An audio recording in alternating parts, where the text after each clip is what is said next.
1989 में पेरिस को दिखाने से हम एक अंडरग्राउंड जगह पर एक लड़के को देखते हैं। इस जगह पर काफी अंधेरा था और यहाँ एक सुरंग की दीवार पर वो लड़का पेंटिंग कर रहा था। साथ साथ वो गाने भी सुन रहा होता है, पर तभी अचानक उसे जोरदार आवाज आई। लड़के ने लाइट मारकर जब उस तरफ देखा तो अंधेरे में कोई उसकी तरफ आ रहा था, और अब वो जिस जैसी लड़की के करीब आई, उसे देखकर वो और डर जाता है। अपनी जान बचाने के लिए भागने लगा। उसे वहां एक छोटी सी केव यानी गढ़ नजर आई, जिसके अंदर जाकर वो अपनी जान बचाने की कोशिश पर तभी वो चीज उसे पीछे से पकड़ लेती है, बाहर खींचकर उसे बेरहमी से मार देती है, और हम बस उस लड़के की चीख की आवाजें ही सुन पाते। इसके बाद सीन चेंज होता है और हम 1992 का टाइम देखते हैं, और एक बार फिर हमें पेरिस दिखाया गया। यहाँ एक बार में हम 3 दोस्तों को देखते हैं। इनमें एक लड़की थी सोनिया, और उसके 2 दोस्त थे। एक दोस्त का नाम मैक्स होता है। ये तीनों आपस में बात कर रहे होते हैं कि हमारी पढ़ाई पूरी हो गई है, तो क्यों ना हम कहीं घूमने चले, किसी ऐसी जगह पर जो सबसे अलग हो, जहां आज तक कोई ना गया हो, और हम जाकर उस जगह को एक्सप्लोर करें और सब कुछ रिकॉर्ड करें और जान पाएं कि उस जगह पर क्या है और वो कैसी है। ये बातें कर ही रही थी कि तभी रनी नाम का एक और लड़का यहाँ पर आया, जो असल में नशा बेचा करता था। वो बार में आधी सीधा बाथरूम में जाता है। तब सोनिया भी उसके पीछे चली जाती है, क्योंकि वो भी इनका दोस्त होता है। ये आपस में बात करने लगे और सोनिया उसे नशे के 2 पैकेट लेती है। फिर दोनों कल होने वाली पार्टी के बारे में बात करने लगती हैं, जिसके बाद सोनिया और उसके दोनों दोस्त घर जाने के लिए निकलती हैं, क्योंकि तीनों का एक एक दूसरे के अलावा कोई नहीं था। इन तीनों की ही फैमिली थी, पर हम देखते हैं कि 2 आदमी इनका पीछा कर रहे हैं, जो बाहर से इन पर नजर रखे हुए थी। पर इस चीज से अनजान वो लोग घर आकर सो जाते हैं। तभी सोनिया देखती है कि वो लोग इनके घर घुस आए हैं और एक आदमी इन्हें मारने लगता है, जबकि दूसरा सोनिया को जान से मार डालता है। पर तभी अचानक सोनिया की आंख खुल जाती है। वो काफी घबरा गई, पर यह सोचकर उसे तसल्ली होती है कि थैंक गॉड ये सपना था, और वो फिर से सो जाती है। अब अगले दिन तीनों दोस्त अच्छे से तैयार होकर पूरी तैयारी के साथ निकल पड़ते हैं, क्योंकि ये अपने प्लान के मुताबिक किसी जगह पर जा रही थी उसे एक्सप्लोर करने, और मैक्स सब कुछ अपने कैमरे में रिकॉर्ड कर रहा होता है। थोड़ा दूर चलने पर इन्हें रमे दिखाई देता है, जो वे इनके साथ जा रहा था, और ये लोग आगे बढ़ जाते हैं। रमे इन्हें बताता है कि एक मेट्रो स्टेशन है, जिसके पास ही एक टनल सुरंग है। उसके नीचे एक अंडरग्राउंड जगह है, जहां बहुत सारी सुरंगें और केव्स हैं, तो हम वहां जाएंगे एक्सप्लोर करने। जिसके बाद ये लोग आगे बढ़ी और एक सुरंग से होकर गुजरती। यहाँ मैक्स रेमी से पूछता है कि जिस अंडरग्राउंड जगह पर हम जा रहे हैं वो सेफ है ना, वहां कोई खतरा तो नहीं, और वो जगह देखने के लायक है भी या नहीं। रमी कहता है, यार वो जगह अच्छी है, जहां तुम बिल्कुल आजाद महसूस करोगे और काफी अच्छा लगेगा। तो ये सुरंग से होकर एक ऐसी जगह पर पहुंचे जहां सामने छोटी सी केव थी। रमी सबको केव के अंदर जाने को कहता है, और ये लोग एक एक करके केव के अंदर से होकर गुजरते हैं और फाइनली उस अंडरग्राउंड जगह पर आ जाते हैं। इन्होंने अपने अपने साथ फ्लैशलाइट्स भी ली हुई थी, क्योंकि यहाँ बहुत ज्यादा ही अंधेरा था। आगे बढ़ने पर इन्हें एक जगह बहुत सारा धुआं दिखाई देता है। साथ ही यहाँ पहले से ही कुछ और लोग मौजूद थे, और ये चारों जैसे उस जगह पर आए, वो लोग इन्हें पकड़ के हाथ ऊपर करने को कहते हैं, इन्हें धमकाते हैं, ये कहते हुए कि हम पुलिस वाले हैं। अब अंधेरा होने की वजह से ये उन्हें देख नहीं पाते, पर तभी वो लोग सामने आ जाते हैं और पता चलता है कि ये लोग तो रमी की दोस्त हैं, जो इनके साथ मजाक कर रहे हैं। अब ये लोग मिलकर एक जगह पर बैठ गए, यहाँ पार्टी करने लगते हैं। रमी अपने दोस्त के साथ यहाँ की मशहूर जगह व्हाइट जन में जाने की बात करता है। व्हाइट जन का नाम सुनकर सोनिया रहमी से पूछती है कि वो जगह कहाँ पर है, कैसी, ये बताओ ना उसकी डिटेल्स। रमी कहता है कि वो यहाँ की सबसे अच्छी जगह है, पर वहाँ बहुत ही कम लोग जाते हैं। उस जगह के बारे में बड़ी बड़ी ड्राउनिंग बातें बनाई गई हैं। सोनिया का दोस्त यहाँ रमी की एक फीमेल फ्रेंड से बात करने लगता है। वो लड़की उसे बताती है कि मैं यहाँ सिर्फ इसलिए आई हूँ क्योंकि मेरा भाई यहाँ खो गया है, जिसे मैं ढूंढने आई हूँ। बाकी मुझे इस संग की जगह पर आने का कोई शौक नहीं है।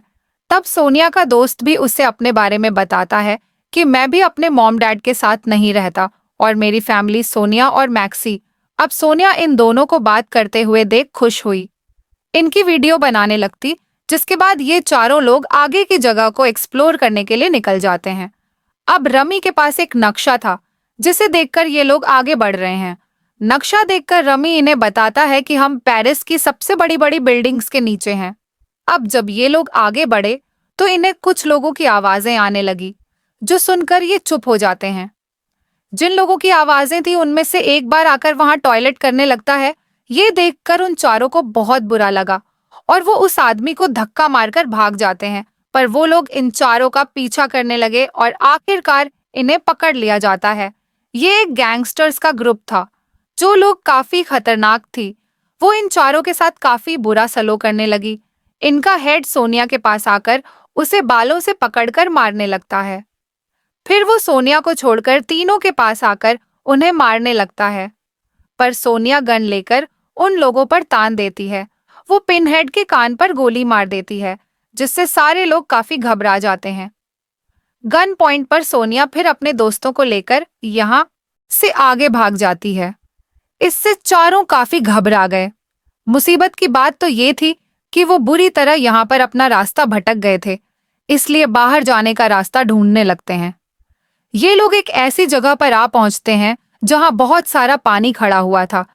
यहाँ चूहे भी बहुत ज्यादा थे। ये देखकर इन्हें काफी अजीब लगा, पर वो जब दूसरी साइड पर आई तो एक नई ही जगह पर आ जाते हैं। यहाँ की दीवार पर बहुत सारे लोहे के हैंडल्स लगे हुए थे, जिन्हें ऊपर चढ़ने के लिए इस्तेमाल किया जाता है। अब एक हैंडल को जैसे रमी पकड़ता है, वो दीवार से अलग हो जाता है, यानी कि इस जगह से ये बाहर नहीं निकल सकते। आगे बढ़ने पर इन्हें एक आदमी दिखाई देता है जो रमी का दोस्त होता है। रमी उसे बाहर जाने का रास्ता पूछता है। तब वो उन्हें एक सुराग जैसी जगह दिखाता है, जिसके अंदर बारी बारी ये जाते हैं और दूसरी साइड पर आ जाते हैं। यहाँ पर भी कुछ लोग मौजूद थे। अंधेरा भी बहुत ज्यादा था, तो ये अपनी अपनी फ्लैशलाइट्स ऑन करके आगे बढ़ने लगे। पर तभी सोनिया के दोस्त का पैर एक गोल लोहे की वेल में फंस जाता है, जो असल में एक ट्रैप था, यानी किसी को पकड़ने के लिए लगाया गया जाल, जिसमें फंसने से उसे काफी चोट लग जाती है और वो दर्द से चिल्लाने लगता है। ये लोग मिलकर जैसे तैसे उसके पैर को ट्रैप से आजाद करवाते। तभी यहाँ रमी की फ्यूम फ्रेंड आकर उससे बैग छीन लेती है और आगे बढ़ जाती है। हालांकि रमी उसे अकेले जाने से मना कर रहा था, लेकिन वो नहीं रुकती। इन्हें एक छोटी सी जगह नजर आई। ये सोचते हैं कि जरूर ये बाहर जाने का रास्ता है, इसलिए ये सोनिया के जख्मी दोस्त को उसके अंदर करके दूसरी तरफ भेजने लगते हैं। पर तभी अचानक वो जगह टूट जाती है और ये लोग उसे बाहर निकाल देते हैं और सोनिया का दोस्त बाल बाल बचता है। अब ये लोग रमी की फीमेल फ्रेंड को ढूंढने निकल पड़े। ये एक ऐसी जगह पर पहुंचे जहां एक और ट्रैपल लगाया हुआ था, जिसकी तार को ये देख लेते हैं, इसलिए ये आगे नहीं बढ़े, रुक जाते हैं।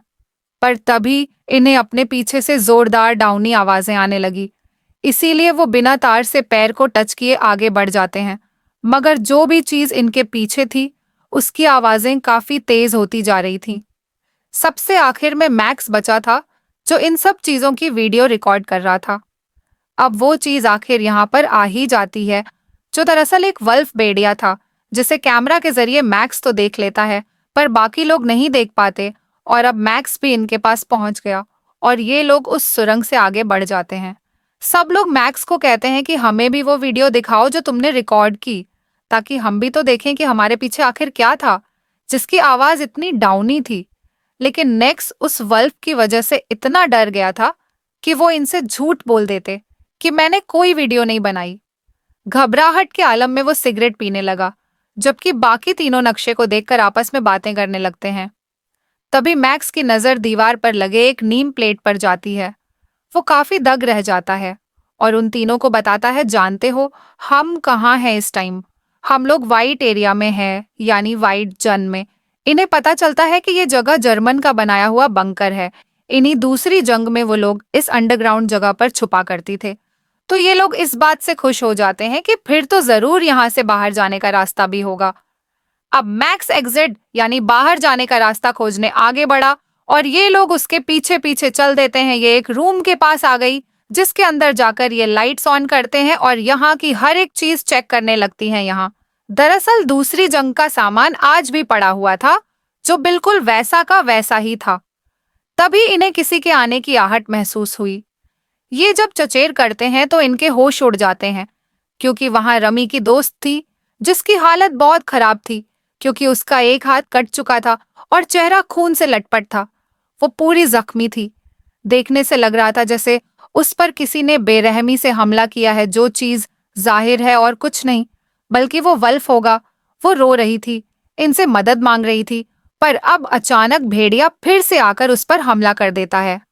वो पूरी तरह से उस पर झपट पड़ा जो देखकर मैक्स फरन दरवाजा बंद कर देता है और ये लोग बाहर उसकी चीखें ही सुन पाते हैं, यानी कि भेड़े ने उसे चीर फाड़ करके मार डाला। इस वजह से वो चारों काफी डर जाते हैं, बहुत परेशान भी थे। एक जगह पर बैठकर सोचने लगते हैं कि अब आगे क्या करें, आखिर कैसे जगह से निकले। अब यहाँ के सारे सामान को चेक करके मैक्स सारी बात समझ जाता है। वो कहता है कि यहाँ जो जर्मन सिपाही रह रहा था दूसरी जंग के दौरान वो 18 साल का होगा और अब तकरीबन उसकी उम्र 64 साल हो गई होगी। और जहां तक मेरा ख्याल है वो कहीं और नहीं बल्कि अभी भी यही रह रहा है क्योंकि उसका ये सारा सामान ताजा हालत में वैसा का वैसा ही पड़ा है। तभी रेम को एक बक्सी से एक बड़ा सा चाकू मिला। अचानक सोनिया का दूसरा दोस्त इन्हें आवाज लगाकर दूसरे रूम में बुलाने लगा और जब भी वहां जाकर देखते हैं इनके तो होश ही उड़ जाती है क्योंकि वो पूरा कमरा खून से लथपथ था। वहां लाशों का ढेर लगे हुए थे। यही नहीं बल्कि इन 60 दसन के हिस्से भी पड़े हुए थे। उस मांस को चूहे भी खा रहे थे। पर ये सब देखकर इन लोगों की हालत खराब हो जाती है। ये सोच भी पड़ जाते हैं कि आखिर ये कौन कर रहा होगा और यहाँ पर चल क्या रहा है। वो ये सोच रही थी कि तभी अचानक वल्फ के आने की फिर से आवाज आती है और ये लोग भागने लगते हैं। वल्फ ने इनको देख लिया था और वो इनका पीछा करने लगता है। ये लोग जैसे तैसे भागकर एक दरवाजे की दूसरी साइड पर आ जाते हैं। सोनिया का दोस्त दरवाजा तो बंद कर लेता है। एक जगह से वल्फ ने उसका पैर पकड़ लिया। वो उसका पैर काटकर अलग कर देता है। ये देखकर तीनों दोस्त जैसे तैसे उसे बचा लेते हैं और अब इनकी नजर वल्फ पर भी गई जो बहुत भयानक लग रहा था। तभी अचानक एक सीटी बजने की आवाज आती है और वल्फ वहां से भाग जाता है, जिसके बाद ये लोग उस दोस्त को अंदर एक रूम में लाकर लिटा देते हैं। वो बेचारा दर्द में था, काफी दुख के साथ अपने पुराने टाइम को याद करने लगता है। सोनिया और एमी बात कर रही थी कि हमें अपने उस जख्मी दोस्त को यही छोड़कर जाना चाहिए। इस हालत में हम उसे कैसे लेकर जाएंगे। अपने साथ उनकी सारी बातें उस दोस्त ने भी सुन ली थी। वो काफी दुखी हो गया, रोने लगता है, पर ये उसके पास आकर उसे भी ये बात बता देते हैं कि तुम परेशान ना होना, हम तुम्हें लेने जरूर आएंगे। जो कहकर वो उसे अलविदा कहते हैं और यहाँ से आगे निकल जाते हैं। उनके जाने के बाद इस कमरे में अंधेरा हो गया। तब उनका वो दोस्त अपने कैमरे का नाइट मोड ऑन कर लेता है जिसमें हम अंधेरे में भी देख सकते हैं।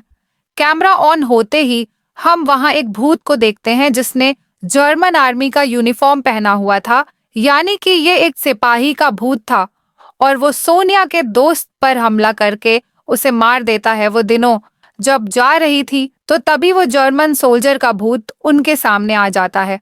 उसका चेहरा इन्होंने देख लिया था और ये लोग डर के भागने लगते हैं।